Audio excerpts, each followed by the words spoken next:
diferentes características a partir del mielocito. Me voy a regresar aquí. Ya hay la aparición de gránulos secundarios. Entonces, con esos gránulos secundarios, nosotros o ustedes ya podrán diferenciar que si es un mielocito neutrófilo, un mielocito eosinófilo o un mielocito basófilo. A partir de aquí ya podemos generar impresiones diagnósticas. Una de las más importantes es que en la leucemia granulocítica crónica, los pacientes pueden tener variantes. Y estas variantes influyen muchísimo en la calidad de vida del mismo paciente e influyen en la respuesta al tratamiento. Porque no es lo mismo una leucemia granulocítica crónica, que el predominio es muy homogéneo de los precursores, o sea, todos los componentes del repertorio o del compartimento número 3, a que una leucemia tenga un predominio de basófilos o de eosinófilos, porque si el 5% de los basófilos que tenemos en nuestro cuerpo emitiera o degranulara, se rompieran, se lisaran o liberaran el contenido de sus gránulos, tendríamos una reacción anafiláctica grave en el paciente. Igual con los eosinófilos.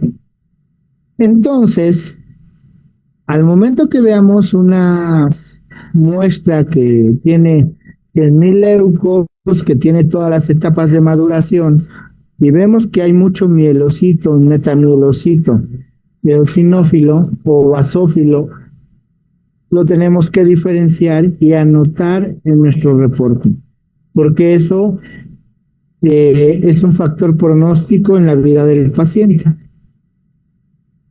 Cuando nosotros ya diferenciamos un mielocito y pasa la etapa de metamielocito, miren, a este es un mielocito 1 que está suprimiendo sus gránulos primarios y están emergiendo los secundarios. Y ya aquí está en la siguiente etapa que solo hay secundarios. Este, sin lugar a duda, es un metamielocito neutrófilo. Si fuera este tipo de gránulos con este citoplasma, sería un metamielocito basófilo. Por eso debemos ver completamente el contenido de los gránulos. Es un mielocito que acaba de evolucionar de promielocito a mielocito, que sería un mielocito 1. El 2, el mielocito 2, como algunos morfólogos lo llaman, es cuando hay igualdad de gránulos, tanto primarios como secundarios. Y el mielocito 3 es donde hay más gránulos secundarios que primarios. Quiere decir que ya están más hacia la siguiente etapa. Y este es un metamielocito ya muy consolidado con sus gránulos neutrófilos. Aquí vemos las características. Esta presentación ya la convertí en PDF. Este es un curso completo de hemato que yo había dado en 2015. Le quité alguna información que ya no ocupamos, pero la demás es muy cierta.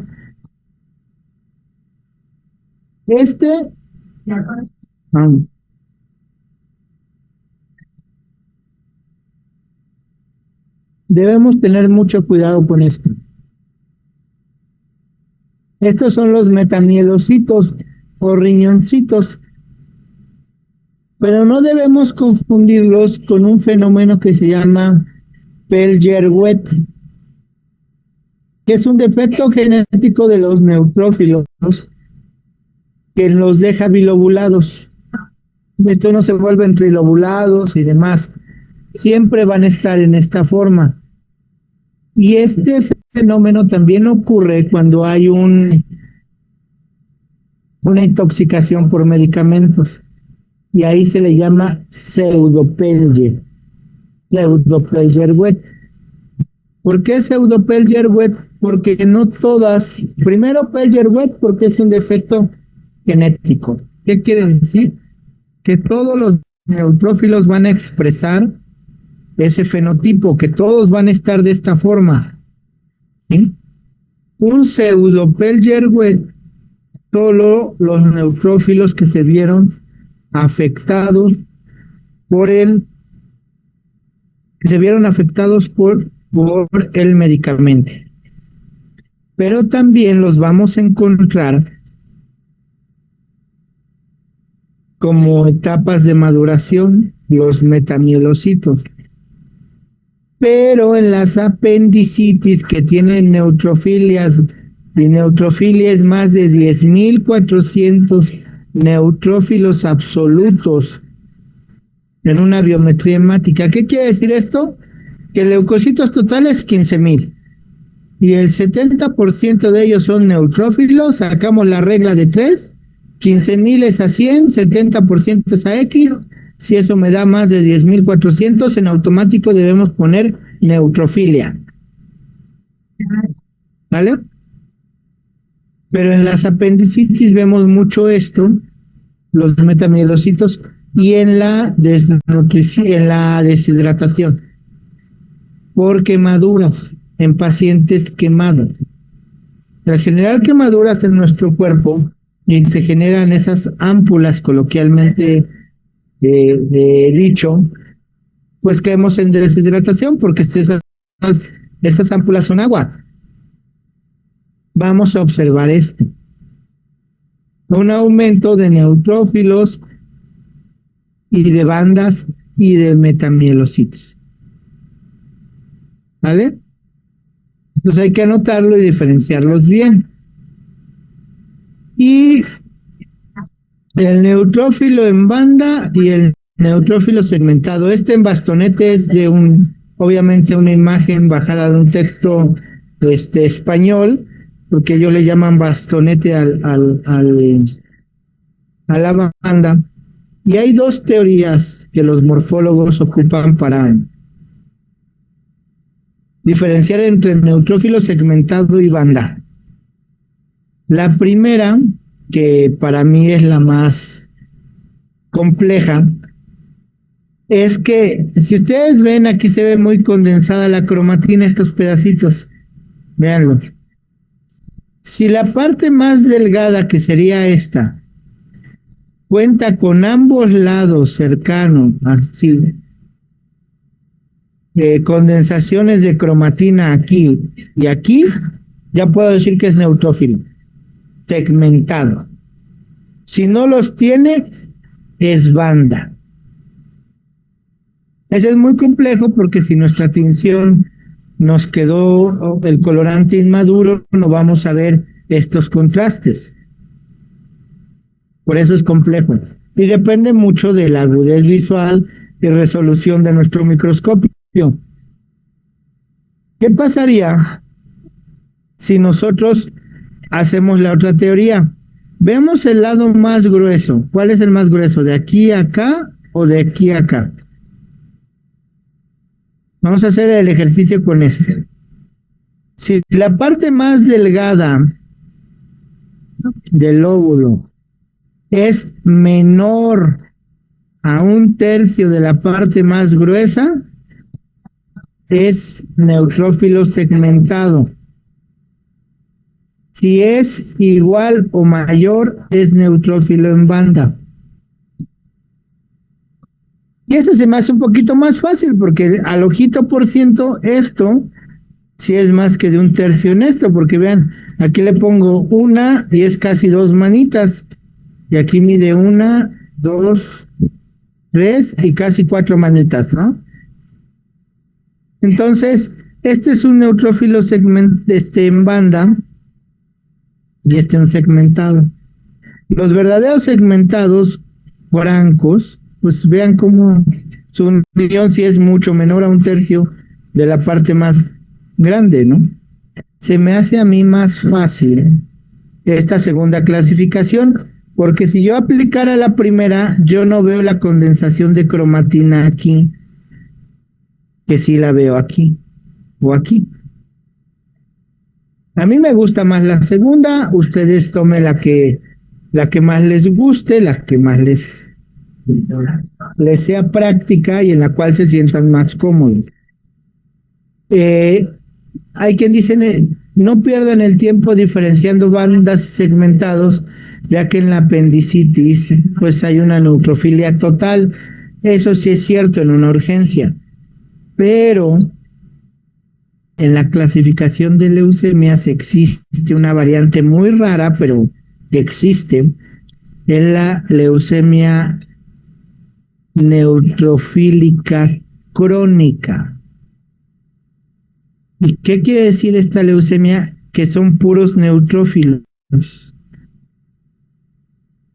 y puros precursores de mielocito hacia atrás. No tiene todo el componente de la parte 3, el reservorio o el 3, que son todos los precursores. Tiene los no diferenciados y de ahí se va hasta los diferenciados. En eso sí ayuda la ausencia de todos los componentes de la banda, del metamielocito, del mielocito. Pero afortunadamente es una leucemia muy rara. ¿Qué vemos aquí? Vean nuestros neutrófilos, vemos igual el corpúsculo o cuerpo de Barth. Vean que lo tienen todos los pacientes lo tienen. Todos los pacientes están con ese marcador y pues podemos diferenciar de todos los pacientes que son del género femenino, podemos diferenciar que es el corpúsculo de Barth.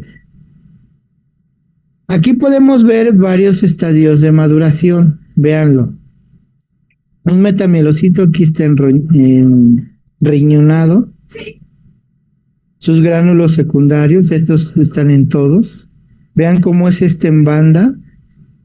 No se ve así. Metamielocito. Un mielocito. ¿Por qué? Porque tiene gránulos primarios todavía. Y es agudez visual. Para mí esta es la parte más difícil de los monocitos, monoblasto y promonocito. Honestamente yo me equivoco mucho al diferenciarlo. La leucemia mielomonocítica crónica, la M4A y la M4B, son dos leucemias que morfológicamente dependen mucho del porcentaje del monoblasto y del promonocito. Por eso es importante saber los estadios de maduración desde el punto de vista morfológico. Es monoblasto, promonocito y monocito. La M4B tiene más monocitos y promonocitos y la M4A tiene más monoblastos y promonocitos. Y la M5 tiene un componente de monocitos también. El tamaño de los promonocitos es muy similar al del promonoblasto, pero es muy importante que nosotros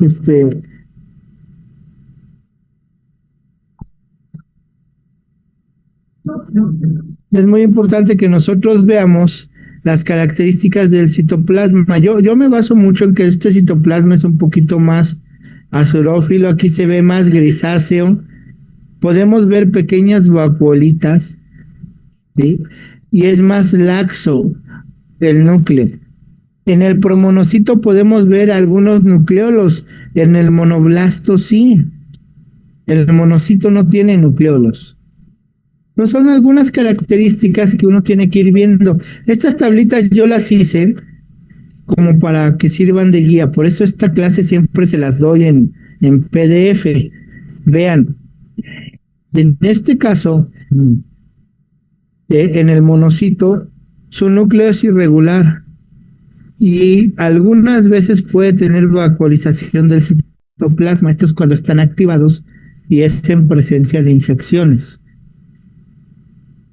Entonces, si nos dicen, el paciente tiene sospecha de sepsis o de una enfermedad viral y vemos muchos con vacuola, es un monocito. Porque cuando somos inexpertos, estamos a veces viendo monocitos y creemos que estamos viendo blastos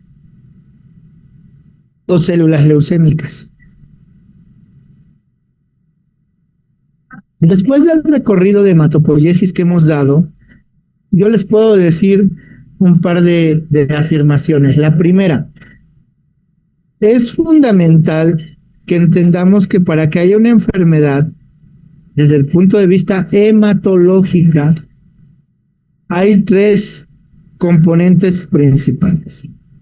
El genético, ese no nos lo quitamos por nada. El microambiente, como está por aquí, el microambiente hematopoyético. Y las afectaciones ambientales que pueden afectar a la célula o al microambiente. Y obviamente el actor principal, que es la célula, pues algún defecto o alguna golpiza o múltiples hits, por la teoría de los múltiples hits, que afecten directamente a la célula. Entonces, varias investigaciones se han dado en ver el fondo genético, nuestro componente genético, que si tenemos predisposición a algún cáncer, leucemia, linfoma, ese es uno. Si se suma que nuestro microambiente donde se lleva a cabo toda la hematopoiesis, que es la médula ósea, está dañado, pues vamos a tener una afectación. Obviamente, si nuestra célula no recibe o no emite la señalización correcta y hay presencia de inflamación, va a haber problemas. Y la externa, por ejemplo, organofosforados y químicos derivados del benceno, generan afectación al sistema hematopoyético. Ya es muy sabido que el cloranfenicol, que es un medicamento, creo que se ocupa hasta para la gripe, y no recuerdo bien para qué se ocupa, se me acaba de ir, pero algunos medicamentos generan efectos adversos como aplasias, dañando el microambiente hematopoyético. Otros medicamentos u otros químicos, como lo son el benceno y organofosforados, son causantes de anemias hemolíticas. Entonces, toda esa parte nosotros la tenemos que tener muy clara, muy controlada en el conocimiento. No podemos controlar al 100% la exposición a químicos, pero sí podemos conocer qué nos causa daño. En los 90 había no era moda, pero era un hallazgo muy importante. En niños alfareros se identificaban anemias y aplasias graves porque la pintura con la que se pintaban las ollas y todo esto tenía plomo. Y la intoxicación por plomo genera que se incorpore plomo en vez de hierro a la hemoglobina, y haya un acúmulo en la placa dental y obviamente en los hepatocitos, y en todos los lugares donde tenía que haber hierro, ahora había plomo, y generaba una alteración en la hematopoiesis y los pacientes eran aplásticos, o sea, no se producían células. Toda esta situación derivó en que pues comercialmente le quitaban el plomo a la pintura para poder seguir con esto, y bajó la frecuencia de esas enfermedades. En los últimos 10 años se ha estudiado mucho el efecto de los cables de alta tensión y de la mineralización en lugares volcánicos. Tiene mucho que ver con la presencia de leucemias. Toluca o el Estado de México, en la región, zona de Metepec y Toluca, es donde hay el mayor índice de leucemias en el país. Por cuestiones ambientales se está sugiriendo eso. En Puebla también hay un grupo importante cerca del río Atoyac que, que, que, que tienen una alta frecuencia de leucemias. Hay muchas situaciones que influyen en ello. Para terminar esta sección, ¿hasta aquí tienen alguna pregunta? ¿No? Héctor, ahora sí, Guillermo, está usted muy calladito, pero vamos bien. ¿Tiene alguna duda? Lo veo notando mucho, pero ya nos vamos ubicando y raramente usted está muy callado hoy. Pero bueno, vamos bien, ¿verdad? Sí, estamos bien. Vale, vale. Cualquier duda, interrúmpanme, por favor, porque luego me acelero con esta parte. Bueno, esto es lo que ya les explicaba de las enfermedades. Y les quiero presentar, bueno, ella es Jenny, la doctora Jenny, ella hizo un estudio tridimensional de células para ver la interacción de las moléculas. Armando, yo creo que les presentó ese modelo, las caricaturas y los modelos con conexiones que hacía de las células, porque juro que se los presentó. Ella es Jenny, ella los hizo. Ella es Tania Ángeles, el maestro Vilchis hace unos cuantos kilos, un servidor cuando tenía pelo, Rosana Pelayo, que es la autora del texto de hematopoiesis del cual basamos la clase de hoy, y la doctora Briseida. Les dejo acá, les voy a enviar, porque no encuentro mi carpeta, les voy a enviar este atlas, es el atlas de Rodak. Siempre me gusta dar crédito de dónde saco las imágenes y de dónde he sacado la mayoría de las imágenes que les he mostrado desde este atlas. Yo lo tengo en PDF, pero cambié de computadora ya hace un ratito y no logro ubicar en dónde guardé todos los archivos, pero se las hago llegar. Ya les cargué un libro, les cargo ahorita, y es para que escaneen el QR y los manda directo al libro, que también tiene unas muestras gratis de imágenes, ¿no? Para que también, por si lo quieren ver. Ya me adelanté un poquito, pero esta es o era la tarea. Es, mejor dicho, hacer un dibujo de la hematopoiesis, de todos los componentes, como ustedes lo vean, como ustedes lo crean pertinente, para poder tener un acordeón para las próximas clases. Porque si bien no voy a decir, ay, esto se debe al defecto que ocurre en la hematopoiesis a tal nivel, no. Pero sí les voy a decir, ¿se acuerdan de su libro o de su dibujo de hematopoiesis? Vean de aquí a aquí, porque aquí está el secreto de esta enfermedad. Aquí es donde ocurrió el problema de esta enfermedad.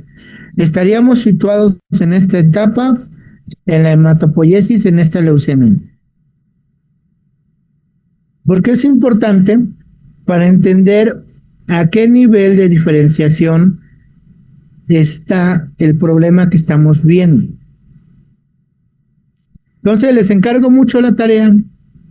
Esta parte 2, yo solo quiero pedirles, por favor, no me voy a detener aquí, más que aquí.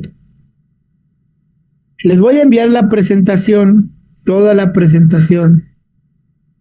Me gustaría que la estudiaran, la vieran, esta segunda parte,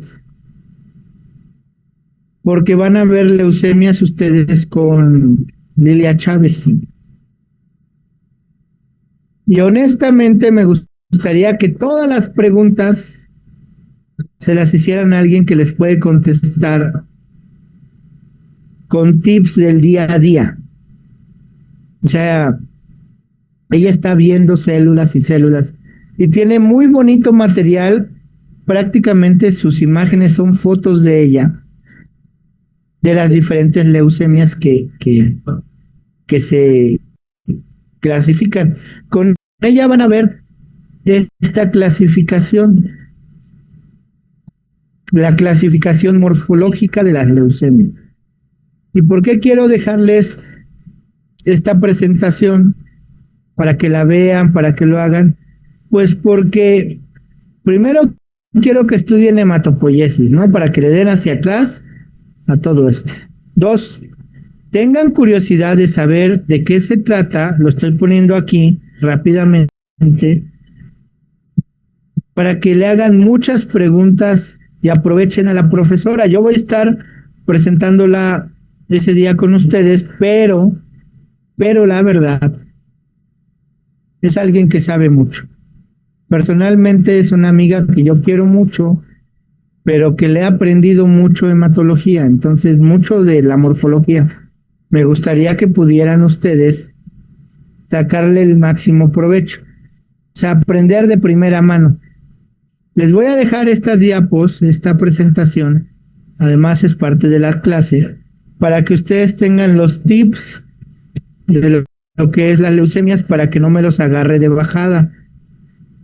Aquí hay algunos estudios, que eso yo se los platicaré en nuestra clase, y algunos datos importantes de la morfología. Esta parte de control de calidad la vamos a ver después de la clase de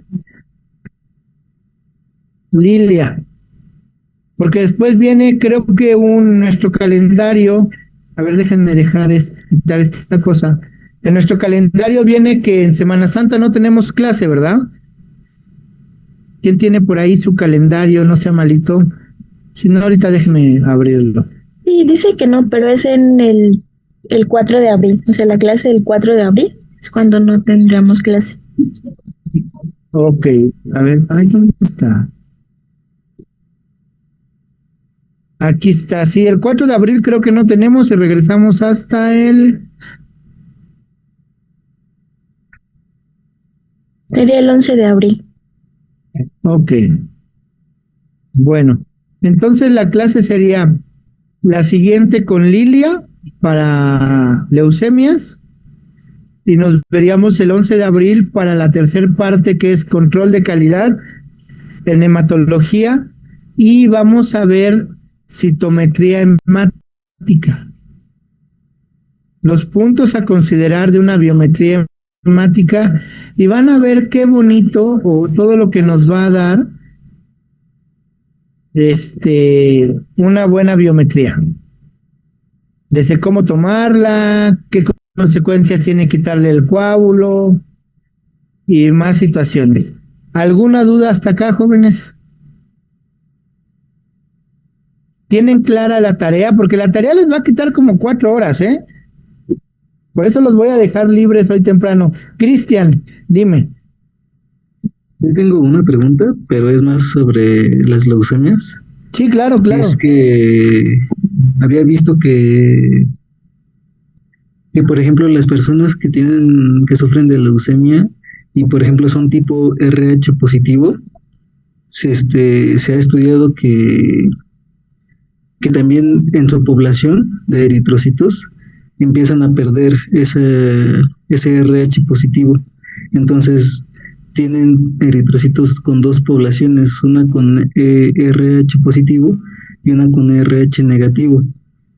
Y mi pregunta es, ¿cómo es que se puede hacer eso? ¿Cómo es que la leucemia afecta o está relacionada con esa pérdida del RH? Mira, te lo voy a contestar con algo más claro. Se dice, y si es cierto, hay una pérdida en la expresión del RH. No se negativiza, el negativizar es el que tenga 0, 0, 0. Esta es la célula, yo lo pongo un ejemplo. Y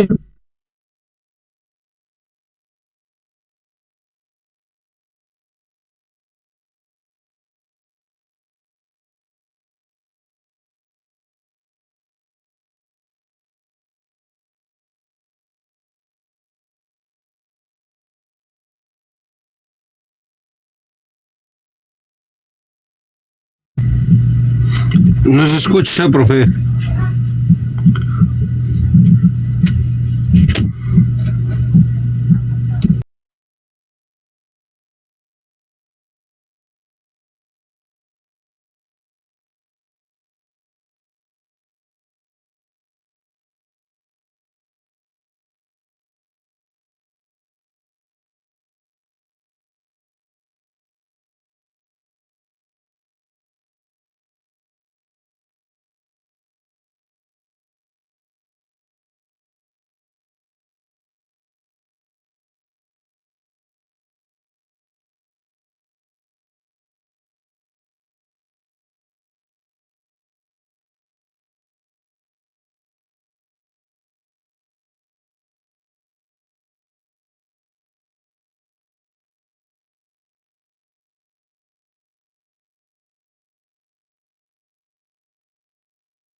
Ya entré, ya.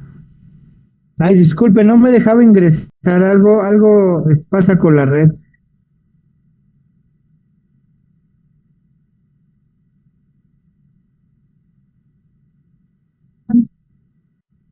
Ya, ya, me sacó. Creo que ya quedó.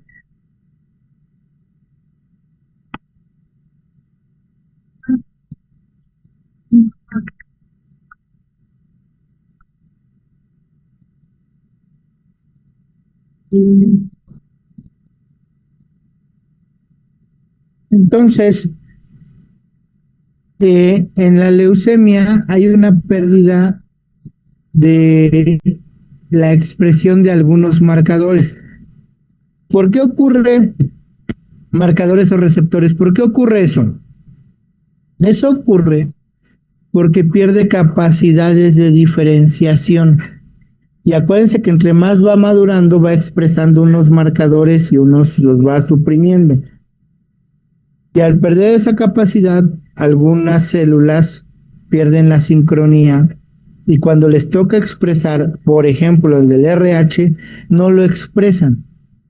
Y las leucemias tienen esa particularidad de generar una afectación en los receptores. Por ejemplo, una célula neoplásica o leucémica tiene la capacidad de, o de manera natural, pierde la expresión de algo que se llama HLA clase 2. Es una molécula de expresión. Cuando pierde esa expresión, es una alerta a nuestro cuerpo para que las NK y los citotóxicos la ataquen, la depuren. Por eso es un mecanismo de defensa, o nuestro cuerpo depura las células defectuosas o células iniciadoras de la leucemia. Pierde la expresión de HLA2, principalmente la molécula de R, y dicen, hay que eliminarlo, pum, para que no prolifere la leucemia. La célula leucémica es un mecanismo de resistencia y que dice, ahorita lo expreso y más tarde suprimo. Juega con la expresión de los antígenos y moléculas.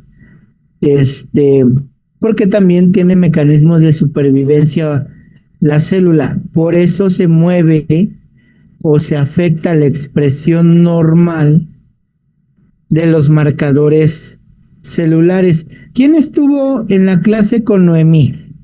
Lo voy a explicar más fácil con eso. ¿Quién estuvo con Noemí en citometría?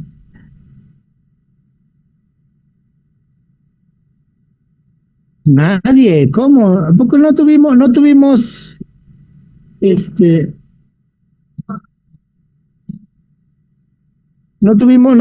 clase con Noemí en citometría de flujo? Sí.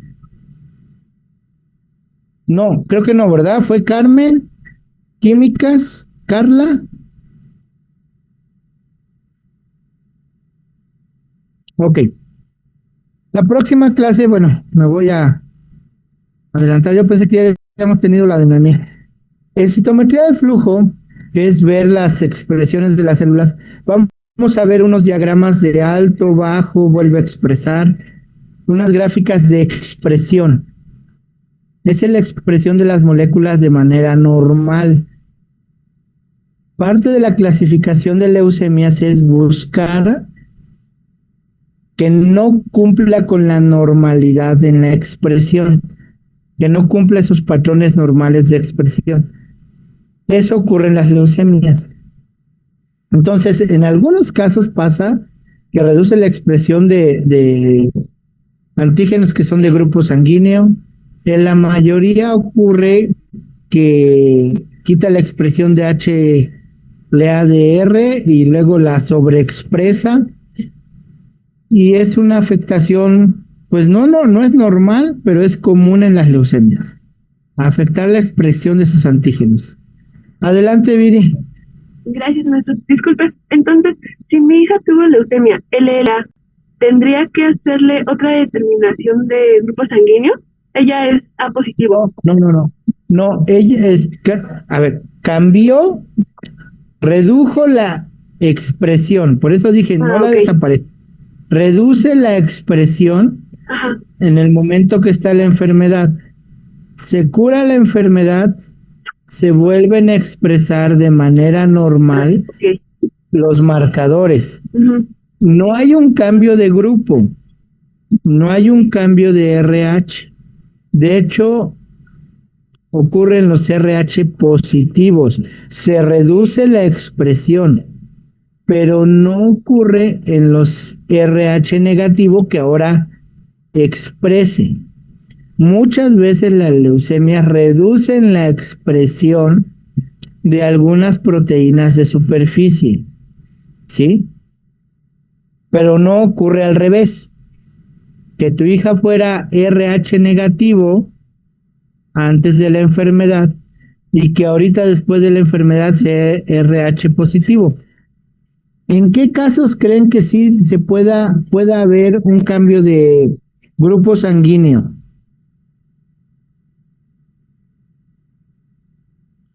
Un trasplante de células troncales. De hecho, les voy a presentar en una clase que hubo un cambio de hemoglobina.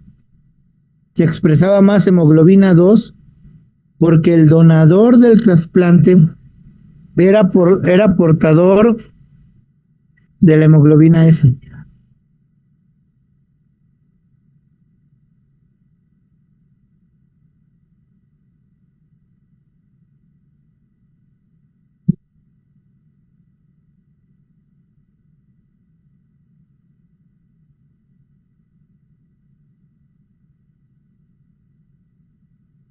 Entonces, en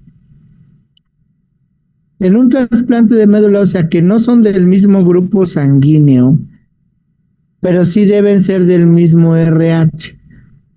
¿Y qué pasa? Que en algún momento el paciente expresa más de un grupo sanguíneo que de otro y luego cambia. ¿Y el éxito del trasplante con qué creen que lo miden?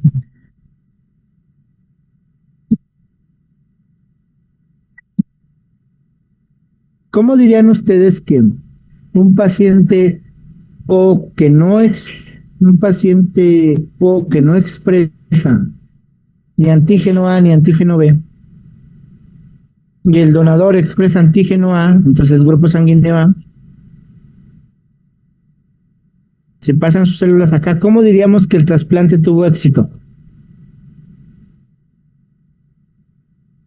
¿Por la tipificación sanguínea? Exacto, se vuelve grupo A. Y sí ocurren cambios. No se recomienda porque entra en un tema de incompatibilidad de grupo y se les tiene que aumentar la inmunosupresión. Pero en algunos casos se ha trasplantado de diferente grupo y ha cambiado el grupo sanguíneo de la persona.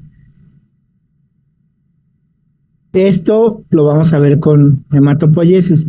Y Viri, regresando al contexto, durante la leucemia se pierde la sincronía de la expresión normal de antígenos. Durante la enfermedad, cuando el paciente se ha curado, teóricamente y prácticamente, porque por eso se les analizan sus células, el paciente ha regresado a la normalidad en la expresión de proteínas y en la funcionalidad de sus células. ¿Vale? Pero, por ejemplo, ahí se podría rastrear, profe, el gen que expresa el RH.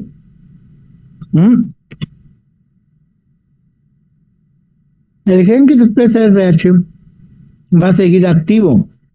Lo que no hay es una buena transcripción. Está la genómica y la proteómica. La genómica es el gen, dice, vamos a producir esta proteína. Y después el RNA ribosomal empieza a transcribir. Y ahí es donde falla. No transcribe correctamente, aunque traiga toda la señal de transcribe, la siguiente etapa no lo hace. O lo hace aceleradamente. Por eso se pierde la sincronía. Cuando la célula leucémica es eliminada y solo quedan las que lo hacen bien, obviamente recuperas tu expresión. Y lo único que hay un cambio genético es cuando hay un trasplante, porque estás ingresando otras células. Y si nos vamos al ejemplo, la troncal hematopoyética, que es de otro individuo, que es la que trasplantan, se puede autorrenovar, o sea, hacer otras idénticas. Genéticamente es idéntica, ¿sí? Pero es de otro individuo. Por eso en las células troncales o en el trasplante de médula, todas las células del sistema hematopoyético tienen otro genoma. Solo las... Voy, adelante, Ceci. ¿Se puede decir que es lo mismo que ocurre cuando hacen o algo similar? No sé si sea más fácil entenderlo, cuando hacen transfusión sanguínea, porque al momento que se realiza la biometría, se encuentra en población dismórfica, porque están recibiendo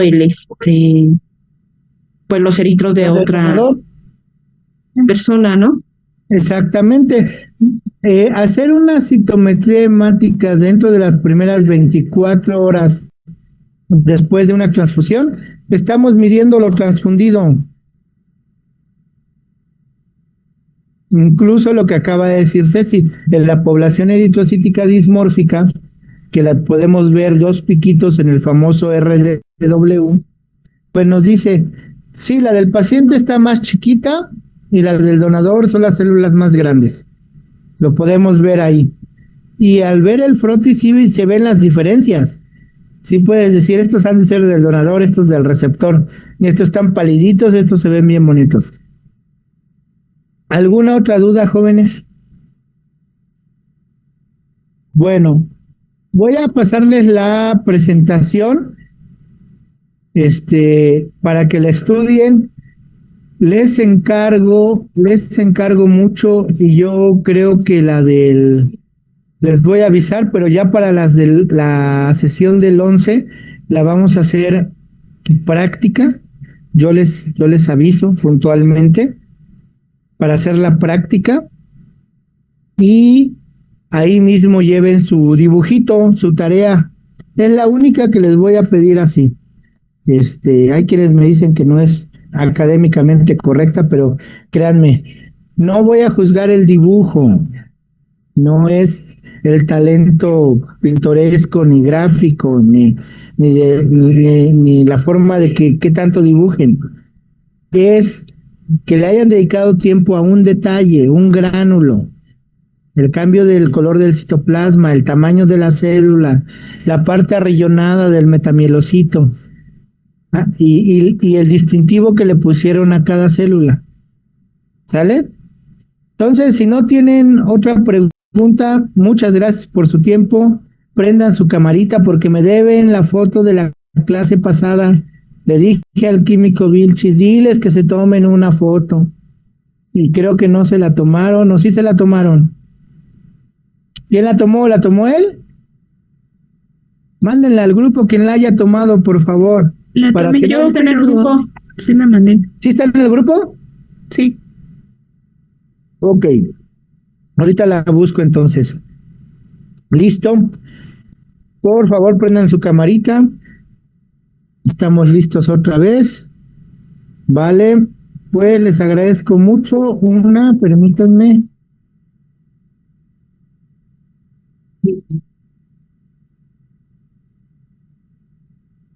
Y la segunda para poder platicar. Perfecto.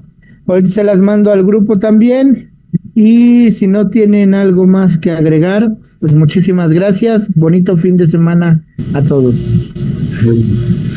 Las tareas para la siguiente clase, para la actividad sobre la diapositiva de la capacidad de renovación, esa no la entendí muy bien. Ajá. A ver, dejen ponerla. Vamos a poner esta diapo. Me dice cuál es. Es donde nos explicaba la capacidad de la renovación y la maduración de las células.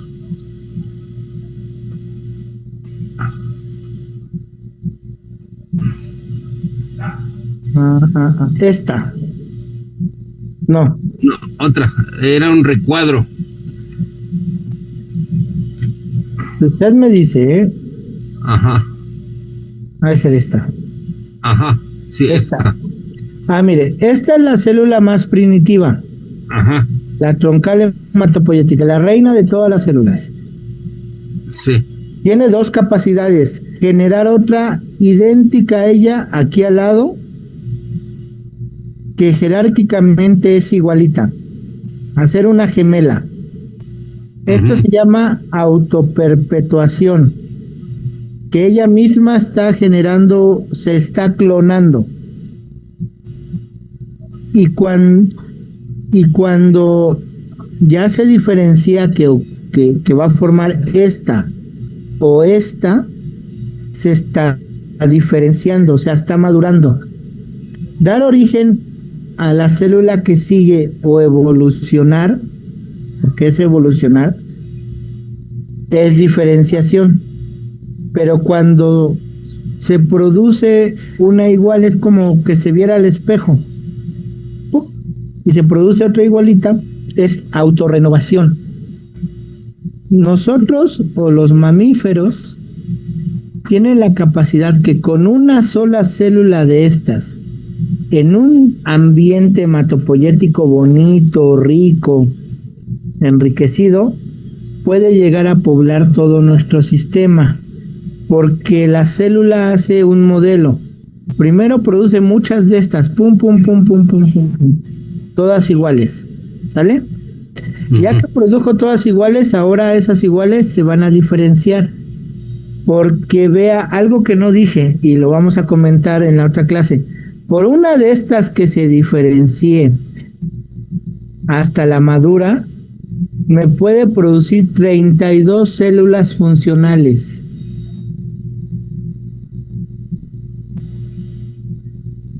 Y muchas son tan, aquí están, muchos fragmentos de plaquetas.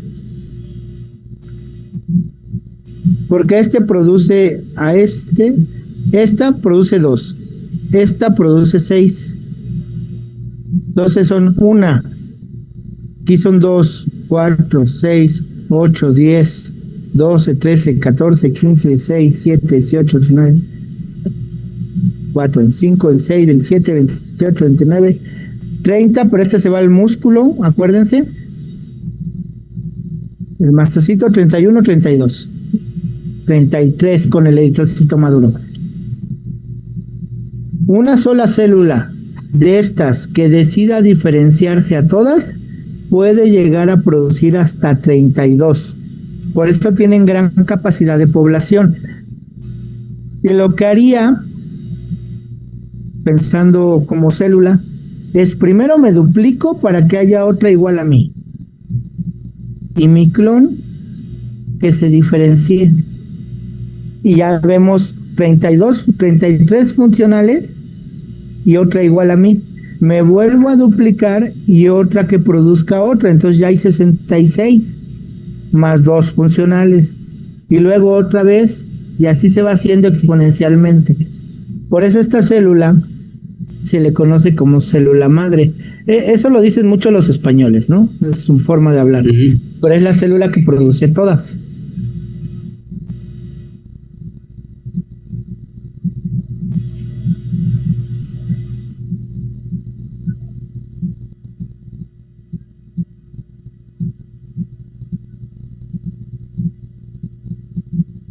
¿Alguna otra duda?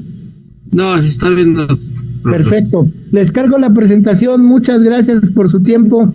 Que tengan bonito fin de semana. Gracias. El siguiente fin sí es presencial. El siguiente fin es virtual con la química Lilia Chávez. Nos vemos a las 9 de la mañana, el día 28, con Lilia Chávez, y la del 11 sí va a ser presencial. La del 11, por favor. ¿Sale? Bonito Gracias, fin buen de semana. Gracias. Gracias, chao. Gracias.